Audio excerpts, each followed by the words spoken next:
Haji Mukti Sulaiman lahir di Tanjung Sakti Lahat 11 November 1956. Suami dari Hajah Tata Nirwana ini merupakan alumni Pasca Sarjana Fakultas Hukum Universitas Sriwijaya. Berbekal pengalamannya ikut serta dalam kepramukaan, memotivasi beliau yang saat ini dipercaya menjadi Ketua Kuartir Daerah Gerakan Pramuka Provinsi Sumatera Selatan. Beliau telah mengabdi selama 35 tahun sebagai pegawai negeri sipil yang mengantarkannya sebagai Sekda Provinsi Sumatera Selatan periode 2013-2016. Dan saudara, inilah Bukan Basa-Basi. Halo, salam jumpa pemirsa TVRI Sumatera Selatan dimanapun Anda berada. Bagaimana kabar Anda hari ini? Senang rasanya saya Wima ya terus kembali hadir menjumpai Anda kali ini dalam Bukan Basa-Basi. Kali ini saya akan mengajak Anda untuk mengenal lebih dekat dengan Bapak Haji Mukti Sulaiman yang merupakan Ketua Kuarda atau Ketua Kuartir Daerah Pramuka Provinsi Sumatera Selatan yang juga pernah menjabat sebagai Sekda Provinsi Sumatera Selatan periode 2013-2016. Seperti apa keseharian beliau? Ikuti kami dalam Bukan Basa-Basi.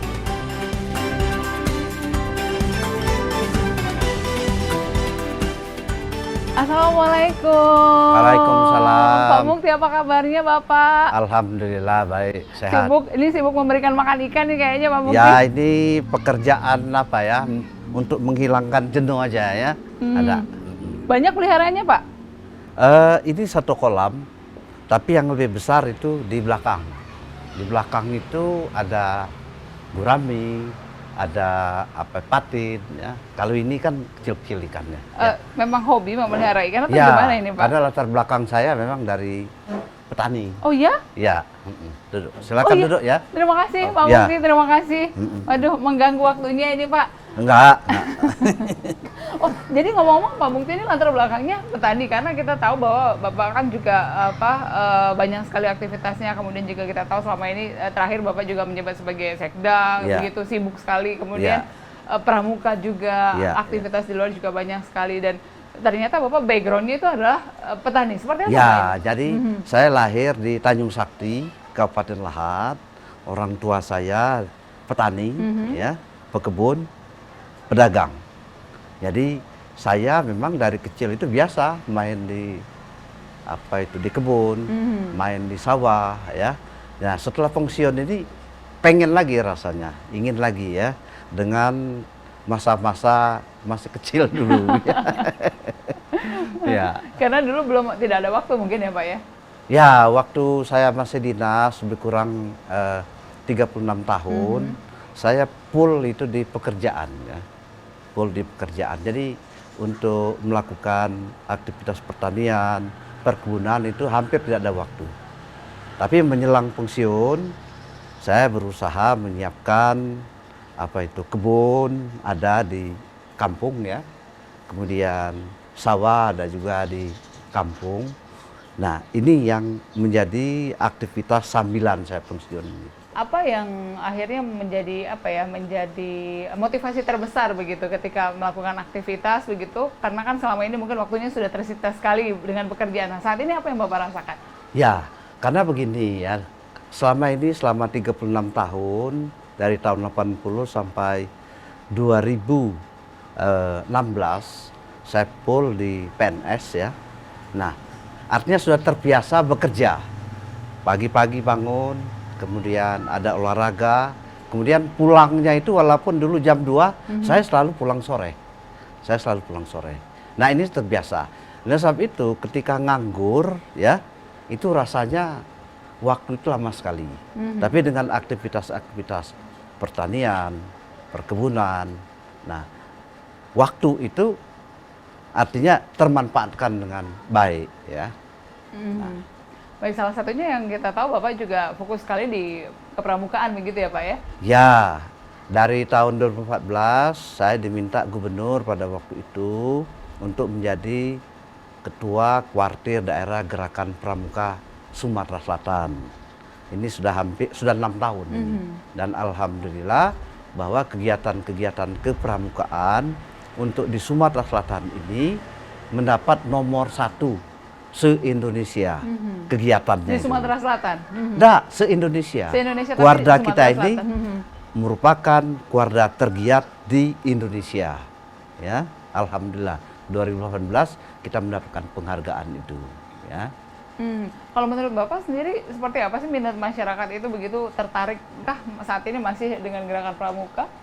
Ya, jadi begini ya, gerakan pramuka itu adalah gerakan moral, mental, ya. Jadi persepsi kita, mindset kita harus agak diubah ya, memandang pramuka itu. Kalau pendidikan formal di sekolah itu kan, nah, tapi pramuka ini melengkapi itu dengan pendidikan moral, dengan pendidikan mental. Apa itu?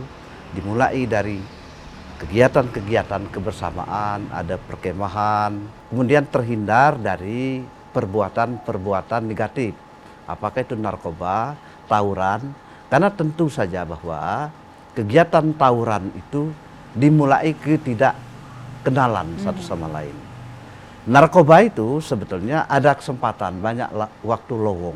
Nah, dengan kegiatan pramuka insya Allah ya, dan ternyata bahwa pramuka itu mempunyai daya tangkal untuk membuat anak-anak kita, cucu-cucu kita, kalau saya ini untuk tidak berbuat yang negatif ya di tengah-tengah keluarga, di tengah-tengah masyarakat. Meningkatkan kecintaan pada pramuka itu seperti apa Pak? Karena kan era tuh berubah begitu, kemudian Betul. pola pikir anak-anak milenial saat ini juga berubah dengan perkembangan zaman yang ada. Seperti apa Pak Mukti? Jadi ada inovasi-inovasi ya, misalnya kegiatan-kegiatan pramuka itu tidak monoton seperti dulu ya. Nah, memang kurikulum standarnya ada, tetapi sekarang kita harus inovasi ya, melakukan inovasi. Contohnya misalnya Jota Yuti ya, artinya melakukan hubungan melalui internet ya, daring sekarang. Nah, kemudian tentu pramuka harus mengikuti zaman. Sekarang kan misalnya era digital. Nah, kita lakukan pelatihan-pelatihan itu. Nah, kemudian bagaimana pramuka itu supaya berguna kepada masyarakat? Nah, kita berikan keterampilan khusus ya. Keterampilan khusus ini misalnya di bidang kesehatan, P3K dia harus kenal. Kemudian di bidang lalu lintas, anak-anak pramuka harus mahir itu membantu polisi. Nah, kemudian di bidang pariwisata, di bidang lingkungan, dan di bidang-bidang lain, nah pramuka itu dilatih ya sesuai dengan minatnya. Jadi dia boleh milih ya, boleh milih. Kalau minatnya misalnya di lalu lintas, kita kerjasama dengan polisi. Kalau minatnya misalnya di bidang karhutlah, yaitu kebakaran hutan misalnya, kita kerjasama dengan kehutanan. Artinya anak-anak kita didik di kehutanan, kita didik di kesehatan. Jadi sesuai dengan minatnya masing-masing. Ya, sesuai dengan minatnya. Baik, Pak Mukti, sebelum kita lanjutkan kembali, kita akan jeda sejenak. Pemirsa tetaplah bersama kami, bukan basa-basi, masih akan kembali usai jeda berikut ini.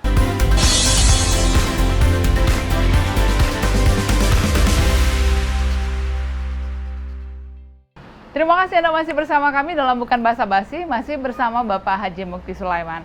Pak Mukti, ini kalau berbicara mengenai pramuka, Bapak kan juga tentunya sudah hampir lebih dari 6 tahun ya Pak ya, menjadi Kapolda Provinsi Sumatera Selatan. 6 tahun, ya. Sebelumnya juga?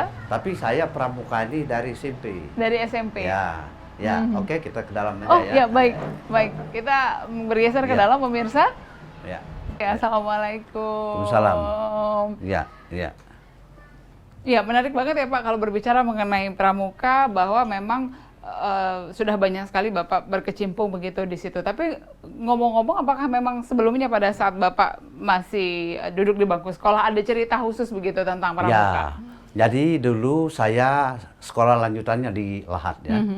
Nah, kemudian saya aktif di pramuka. Nah, kemudian yang paling berkesan bagi saya kebersamaannya itu. Masak bersama ya, kemudian di tenda bersama, kemudian di perkemahan, itu yang paling berkesan. Nah, satu lagi soal makan. Makan itu biasanya kita itu apa ya, sama-sama lah dibagi ya. Mungkin telurnya itu separuh waktu itu kan. Nah, jadi kebersamaannya sudah dimulai dari pramuka. Kemudian waktu saya di Lahat, waktu sekolah lanjutan atas, tahun 74 pertama kali saya menginjak kantor gubernur itu karena pramuka. Oh begitu. Ya, saya utusan Kabupaten Lahat mengikuti upacara hari ulang tahun kemerdekaan Republik Indonesia waktu itu tahun 74. Ya, kemudian saya kan pernah di Musyarawah sebagai sekda 2005-2008. Saya ketua pramuka cabang Kabupaten Musyarawah. Kemudian 2014 oleh gubernur pada waktu itu saya diminta untuk menjadi ketua kuartir daerah gerakan pramuka Sumatera Selatan hingga sekarang sudah hampir 6 tahun dan 2022 ini akan berakhir ya. Jadi pengalaman di pramuka ini betul-betul saya rasakan sebagai pendidikan moral. Di situ ada setia kawan, di situ ada kebersamaan, ya, di situ ada rasa tolong menolong, gotong royong. Itu yang saya rasakan. Baik, Pak. Ini ngomong-ngomong fotonya pada saat pelantikan kemarin ya, Pak ya, waktu itu ya? Ini saya dilantik sebagai sekda ya. Itu yang lengkapnya itu kan ada Porpimdanya, ya kan? Iya. Nah, waktu masih Pak Alek waktu itu. Betul. Ya, di situ ada Kajati, kemudian ada Wagub, bahkan ada Pangdam, ya. Lengkap lah ya, waktu saya dilantik itu. Jadi waktu itu artinya Bapak 32 tahun begitu ya menjadi PNS, kemudian akhirnya ya, 33 tahun. 33 tahun akhirnya dilantik resmi menjadi Sekda Provinsi Sumatera Selatan. Pernah bermimpi nggak sih sebenarnya Pak sebelumnya? Ya, jadi ini bakat ya, hobi. Saya waktu sekolah itu, waktu SMP, saya pelajaran dulu sipik namanya. Itu selalu dapat nomor 9, angka 9, sipik. Kalau sekarang bukan sipik lagi, ya. Kemudian minat, ya. Minat saya di pemerintahan tinggi sekali. Misalnya, kalau ada camat, saya tergetar hati. Oh, ini Pak Camat. Oh, ya kan? Waktu itu padahal masih kecil usianya ya, Pak ya? Masih kecil, belasan tahun. Kemudian saya senang korespondensi dengan paman saya di Lahat, paman saya di Palembang. Pak, Mang, kalau sekolah sini gimana? Kalau sekolah ini gimana? Ya kan? Nah, akhirnya saya berketapan hati, ya pilihan saya bahwa saya berkarir di PNS, khususnya di pemerintah Provinsi Sumatera Selatan. Ya. Apa pengalaman Bapak yang mungkin tidak akan pernah terlupakan begitu selama menjabat? Ya, banyak. Jadi saya diangkat itu dari golongan 2B, karena waktu itu masih tingkat 4. Saya di Muara Enim setahun setengah, kemudian di Panti Jompo di belakang, makanya rumah ini saya tempati ya, di Panti Jompo. Nah, itu lebih kurang 2 tahun, di Dinas Sosial 3 tahun. Nah, yang paling lama itu di Biro Hukum Pemerintah Provinsi Sumatera Selatan, 20 tahun. Dari tidak ada jabatan, naik jabatan Kasubag, kemudian naik jabatan Kabag, kemudian naik jabatan Kepala Biro. Jadi Biro Hukum itu saya sudah habis karir saya di situ.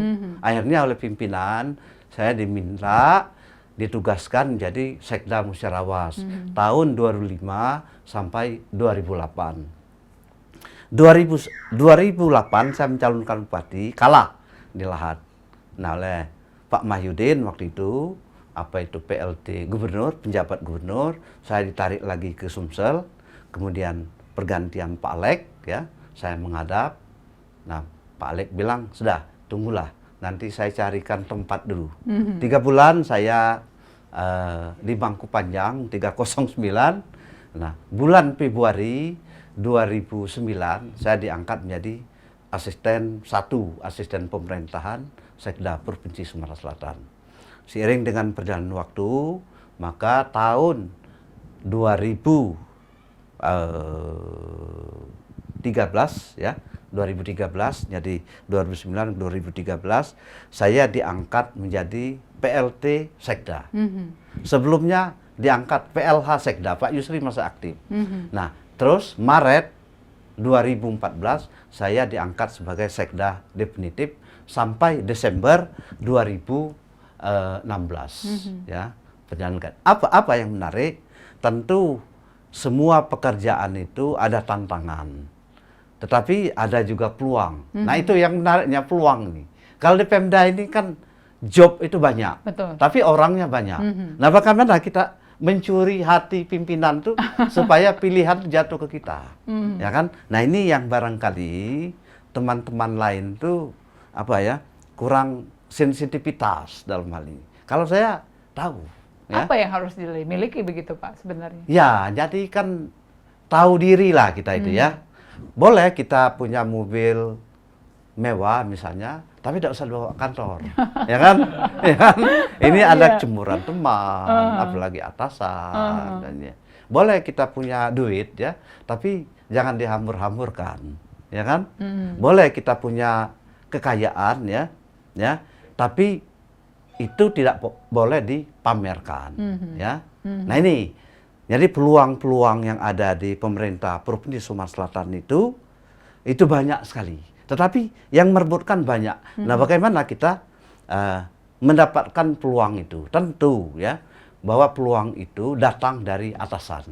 Nah, bagaimana atasan tergerak? Oh, kalau ini kosong, Mukti saja, ya kan? Iya, betul. Nah, ternyata saya tidak pernah minta jabatan.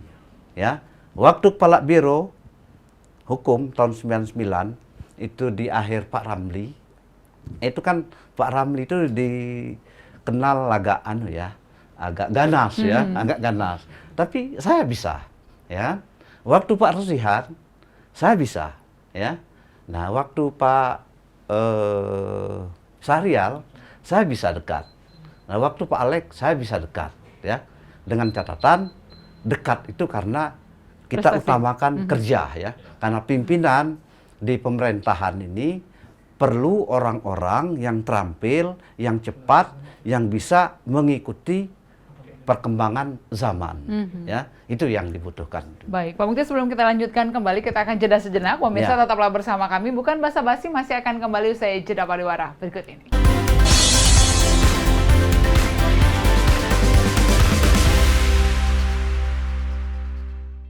Terima kasih Anda masih bersama kami dalam Bukan Basa-basi, masih bersama Bapak Haji Mukti Sulaiman. Pak Mukti, ini saat ini kita berada di ruang keluarga ini ya Pak? Ruang keluarga ya. Jadi tempat anak-anak santai begitu, cucu. bermain bersama cucu. Cucu bahkan, kalau anak-anak kan nggak mau lagi. cucu saya 9. Oh, cucu saya, tapi Bapak terlihat masih muda begitu. Baik, ngomong-ngomong Pak Mukti, apa arti keluarga bagi kesuksesan seorang Pak Mukti Sulaiman? Ya memang setiap manusia itu ya mengidam-idamkan membuat suatu keluarga yang sakinah, mawaddah, warahmah, ya kan? Membuat satu keluarga yang bahagia. Dan alhamdulillah saya menikah itu tahun 84 ya. Sudah hampir 40 tahun ya, 36 tahun ya. Dan alhamdulillah saya dikaruniai 4 orang anak. Kemudian saat ini saya sudah mempunyai 9 cucu. Bagi saya makna suatu keluarga, makna istri, anak, menantu, cucu ya, itu lambang daripada suatu keberhasilan lah ya, keberhasilan. Jadi dengan istri saya yang sudah 36 tahun, kami membesarkan anak-anak, mengantarkan mereka sebelumnya disekolahkan, alhamdulillah bahwa anak-anak saya ini cukup membanggakan. Istri saya cukup amanah. Nah, ini yang penting ya. Istri saya kalau misalnya ada uang di kantong nggak pernah diambil. Nggak pernah diambil ya. Apalagi kalau di di lemari tidak pernah diambil. Karena dia tahu saya sebagai pegawai belum tentu itu uang saya. Bisa saja honor dari anak buah saya segala macam. Nah, oleh sebab itu bagi saya keluarga ini selain dari Allah Subhanahu wa taala itu adalah segala-galanya ya. Baik, kemudian yang Bapak tanamkan juga kepada anak-anak di rumah, kemudian saat ini juga cucu, seperti itu apa Pak tentang kehidupan ini? Ya, yang pertama bahwa kita harus kenalkan dengan agama ya. Kenalkan dengan agama. Jadi anak-anak saya dari kecil harus ngaji. Nah, kemudian kita harus sedikit paksa harus sholat ya. Nah, kemudian cucu-cucu saya juga begitu. Jadi tanamkan dulu ilmu-ilmu agama lah ya. Alhamdulillah yang tua, yang nomor 2, yang nomor 3 itu umurnya 6 tahun, 7 tahun, 4 tahun, sholat sudah bisa sendiri, ya sudah hafal dia. Ya, nah yang selanjutnya bahwa kita supaya anak-anak dan cucu-cucu tidak ketinggalan, mesti mendapatkan pendidikan yang baik. Ya, sekarang banyak alternatif pendidikan ini. Nah, sebab itu insya Allah kalau agamanya ada, pendidikannya bagus, mudah-mudahan nanti hasilnya juga membanggakan kita semua. Kemudian definisi sukses menurut Bapak itu seperti apa? Ya, jadi saya kebetulan ya dari latar belakang sekolah agama juga. Sukses itu ada dua ya, sukses duniawi, sukses akhirat nanti. Ya, ini harus jalan. Nah, sebab itu kegiatan dunia dan kegiatan akhirat itu harus berbarengan, harus seimbang. Kalau tidak seimbang, pasti nanti ada yang celaka ya. Misalnya kita duniawi aja, tidak memperhatikan soal-soal akhirat. Nah, tentu kita nanti bersinggungan dengan hal-hal yang katakanlah perbuatan melawan hukum dan lain-lain. Pak, kemudian tips yang bisa dibagikan begitu kepada pemirsa di rumah yang mungkin juga ASN begitu yang mengidolakan Bapak juga, kepemimpinan Bapak dulu. Apa yang bisa dipetik begitu dari seorang Pak Mukti Ya, Sulaiman? kalau saya itu tidak ada rumus-rumus. Waktu saya jadi PNS, ASN ya, bahwa rumusnya hanya satu saja. Apa yang saya maui ya, pasti staf saya, anak buah saya, rekan saya mau juga. Artinya apa? Kalau saya senang misalnya makan lauk yang bagus, anak buah saya yang pasti mau. Kalau saya punya kendaraan, anak buah saya pasti mau kendaraan. Walaupun beda ya, ada mobil, ada sepeda. Nah, apa artinya? Harus berbagi, ya, harus berbagi. Dan porsinya itu sudah ada.